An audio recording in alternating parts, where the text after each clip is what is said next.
Welcome to Sarasu சமையல். இன்னைக்கு ஒரு அன்பாக்சிங் பிளஸ் ஸ்வீட் ரெசிபி தாங்க. இதுக்கு முன்னாடி நான் உங்களுக்கு கேஸ் ஸ்டவ் அன்பாக்சிங் கொடுத்தேன். இன்னைக்கும் கேஸ் ஸ்டவ் அன்பாக்சிங் தாங்க. இதுக்கு முன்னாடி பண்ண அந்த கேஸ் ஸ்டவ் எங்க பொண்ணு எடுத்துட்டு போயிட்டாங்க.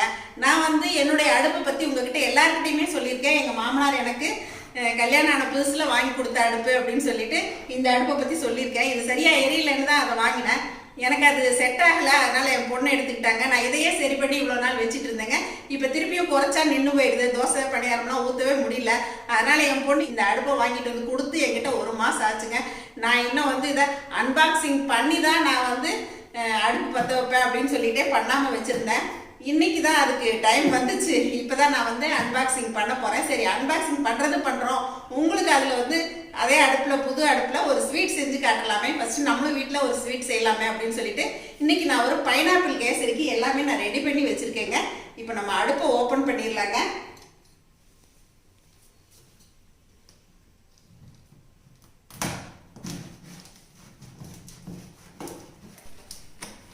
இப்போ இது ஓப்பன் பண்ணிடலாங்க. நான் ப்ரெஸ்டீஜ் தான் வாங்கியிருக்கேங்க. எங்கள் பொண்ணு ப்ரெஸ்டீஜ் பட்டர்ஃப்ளை 2 செலக்ட் பண்ணி வச்சுட்டு ரெண்டுமே ஃபோட்டோ எடுத்துகிட்டு எது வாங்கலாமா அப்படின்னு சொல்லிட்டு கேட்டாங்க. அப்புறம் நான் ப்ரெஸ்டீஜ் வாங்கிடலாம்ப்பா அப்படின்னு சொன்னேன். அதான் சொல்லிட்டு ப்ரெஸ்டீஜே வாங்கியாச்சுங்க. இப்போ இதை வெளியே எடுத்துடலாங்க. இப்போ அடுப்பு கவரை விட்டு எடுத்தாச்சுங்க. இப்போ இதெல்லாமே ஃபிக்ஸ் பண்ணணும். இதை ஃபிக்ஸ் பண்ணிட்டு வந்துடுறேங்க. இப்போ இந்த ஸ்டவ்வோட ஆன் பட்டனு கீழே புஷ்ஷு எல்லாமே எங்கள் வீட்டில் அவர் தாங்க இப்போ ஃபிக்ஸ் பண்ணி கொடுக்குறாரு. இப்போ அடுப்பு பாக்ஸ்லேருந்து எடுத்துங்க. இந்த மாதிரி புஷ்ஷெல்லாம் நல்லா ஃபிட் பண்ணியாச்சு. பட்டன் எல்லாமே எங்கள் வீட்டில் அவர் இப்போ ஃபிட் பண்ணி கொடுத்துட்டு போயிட்டாருங்க. இப்போ இந்த அடுப்பில் நான் இப்போ கேசரி பண்ண போகிறேங்க. இப்போ கேசரிக்கு தேவையான பொருட்கள் எல்லாமே நமக்கு பார்த்துடலாங்க. இப்போ பைனாப்பிள் கேசரிக்கு நான் தேவையான பொருட்கள் எல்லாமே எடுத்து வச்சுருக்கேங்க. பைனாப்பிள் 1 கப் அளவுக்கு நான் எடுத்திருக்கேங்க. ரவை 1 டம்ளர் எடுத்திருக்கேன். சர்க்கரை 2 டம்ளர், அதாவது 1 பங்கு ரவைக்கு 2 டம்ளர் சர்க்கரை எடுத்திருக்கேன். வெள்ளை ரவை நான் ரோஸ்டட் ரவா தான் எடுத்திருக்கேங்க. நெய் தேவைக்கு எடுத்திருக்கேன். முந்திரி தேவைக்கு எடுத்திருக்கேங்க. கலருக்காக நான் இன்றைக்கி கலர் சேர்க்க போகிறதில்ல, மஞ்சத்தூள் தான் சேர்க்க போகிறேங்க. ரொம்ப நல்லாயிருக்கும். இப்போ நம்ம செஞ்சிடலாங்க. இப்போ ஒரு வானொலி வச்சுருக்கேங்க. இப்போ அடுப்பு பற்ற வச்சுருவோங்க. அடுப்பு பற்ற வைக்கிறதுக்கு முன்னாடி சாமியை வேண்டிட்டு பற்ற வச்சுக்கலாம்.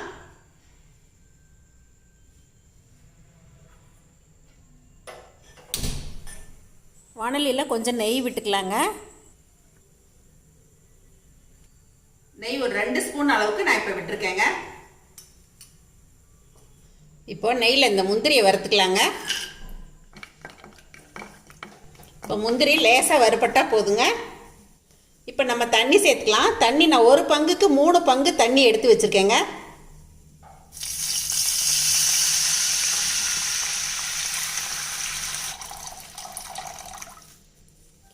அதாவது 1 டம்ளர் ரவைக்கு 3 பங்கு அளவுக்கு நான் இப்போ தண்ணி சேர்த்துட்டேங்க. கொஞ்சமாக மஞ்சத்தூள் 2 சிட்டிகை போல் சேர்த்துக்கலாங்க.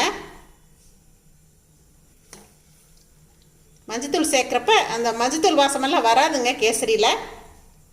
இப்போ தண்ணி நல்லா கொதிக்க ஆரம்பிச்சிருச்சுங்க. நம்ம ரவை சேர்த்து அப்படியே கிளறி விட்டுக்கலாம்.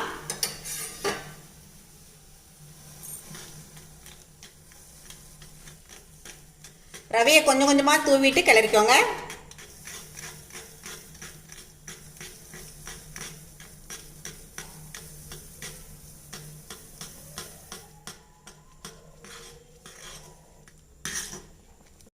ஒரு நிமிஷம் அப்படியே கைவிடாமல் கிளறி விட்டுக்கோங்க. கலர் உங்களுக்கு அதிகமாக வேணும் அப்படின்னா நீங்கள் இன்னும் கொஞ்சம் கூட மஞ்சத்தூள் சேர்த்துக்கலாங்க. இதில் 1 டீஸ்பூன் அளவுக்கு நெய் விட்டுக்கிறேங்க. இப்போ இதை ஒரு 2-3 நிமிஷம் மூடி போட்டுடலாங்க, வேகட்டும். இப்போ நான் இடையில ஒரு தடவை பெரட்டி விட்டேங்க.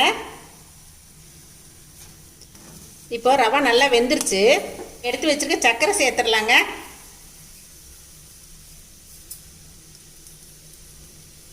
நான் 1க்கு 2 சேர்க்குறேன். உங்களுக்கு கொஞ்சம் இனிப்பு கம்மியாக வேணும் அப்படின்னா நீங்கள் கொஞ்சம் குறைச்சி சேர்த்துக்கலாங்க. இப்போ இதுலேயே நம்ம எடுத்து வச்சுருக்க பைனாப்பிளையும் சேர்த்துடலாங்க.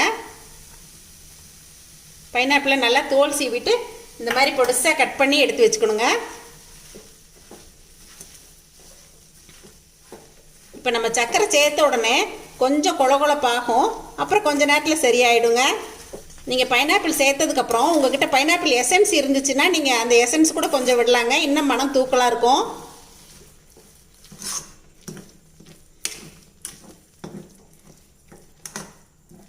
பாருங்கள், இப்போ நல்லா கொழகொழப்பாக வந்துருச்சு. இந்த ஸ்டேஜில் அடுப்பை கொஞ்சம் தூண்டி விட்டுக்கணும். நம்ம சர்க்கரை போடுறப்ப குறைச்சிக்கணும். போட்டு நல்லா பெரட்டி விட்டதுக்கப்புறம் அடுப்பை வந்து நல்லா ஹை ஃப்ளேமில் வச்சுக்கணுங்க. அப்போ தான் கொஞ்சம் நல்லா இஞ்சி வரும்.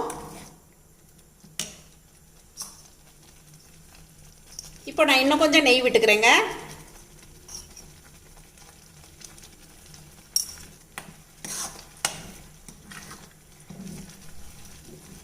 இப்போ இது இன்னும் கொஞ்சம் சுண்டி வரட்டுங்க, பார்க்கலாம். இப்போது நல்லா சர்க்கரை கரைஞ்சதுக்கப்புறம் நான் கொஞ்சம் அடுப்பை சிம்மில் போட்டுட்டேங்க. இப்போ ஒரு 5 நிமிஷத்துக்கு மேலே நான் வந்து அடுப்பை சிம்லேயே வச்சுட்டேன்.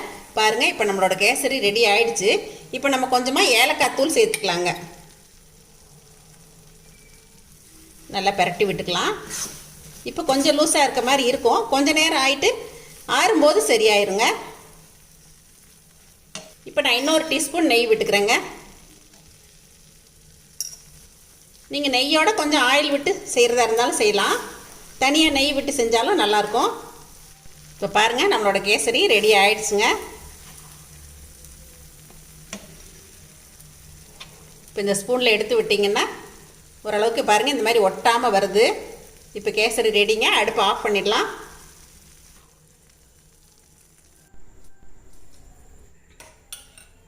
இப்போது புது அடுப்பில் பைனாப்பிள் கேசரி ரெடி ஆயிடுச்சுங்க. நான் இதுக்கு முன்னாடி கேசரி எல்லாம் கொடுத்துட்டேன். சரி, ரொம்ப ஈஸியாக இருக்கணும், அதே சமயத்தில் கொஞ்சம் வித்தியாசமாகவும் இருக்கணும் அப்படிங்கிறதுனால நான் இன்றைக்கி பைனாப்பிள் கேசரி புது அடுப்பில் பண்ணியிருக்கேங்க. ரொம்பவே நல்லா வந்திருக்குன்னு தான் நினைக்கிறேன். இப்போ எங்கள் குட்டி மாவுக்கு டேஸ்ட் பண்ணுறதுக்காக நான் இப்போ கொஞ்சம் இதில் எடுத்து கொடுக்குறேங்க. நான் இது கொடுத்துட்டு வந்துடுறேங்க. என்னங்க, எங்கள் குட்டிமா சாப்பிட்டு பார்த்து நல்லா இருக்குன்னு சொல்லிட்டாங்க. இப்போ நானும் சாப்பிட்றேங்க. நல்லா தித்திப்பா அந்த பைனாப்பிள் மணத்தோட ரொம்ப சூப்பராக இருக்குங்க. பாருங்க, நம்ம செஞ்ச உடனே குழப்பாக இருந்த மாதிரி இருந்துச்சு. இப்போ கொஞ்ச நேரம் கழித்து பாருங்களேன், நல்லாவே கெட்டிப்பட்டுருச்சு. பாருங்கள், 1க்கு 3 தான் தண்ணி விட்டேன். ரொம்ப சூப்பராக வந்திருக்குங்க கேசரி. பாருங்கள், இப்படி எடுத்தால் அப்படியே கொஞ்சம் கூட ஒட்டாமல் வரும். கொஞ்சம் லேட் ஆக ஆக நீங்கள் தட்டில் கொட்டி வச்சிட்டிங்க அப்படின்னா ஒரு 1/2 மணி நேரம் கழித்து பீஸ் போடுறது கூட இது ரொம்ப நல்லா வருங்க. இப்போ நம்மளோட புது அடுப்பில் கேசரி ரெடி ஆயிடுச்சுங்க. ஸ்வீட்டோட புது அடுப்பு இன்றைக்கி ஆரம்பமாகுது எங்கள் வீட்டில். அதே சமயத்தில் இந்த பழைய அடுப்பையும் நான் வந்து விட மாட்டேங்க.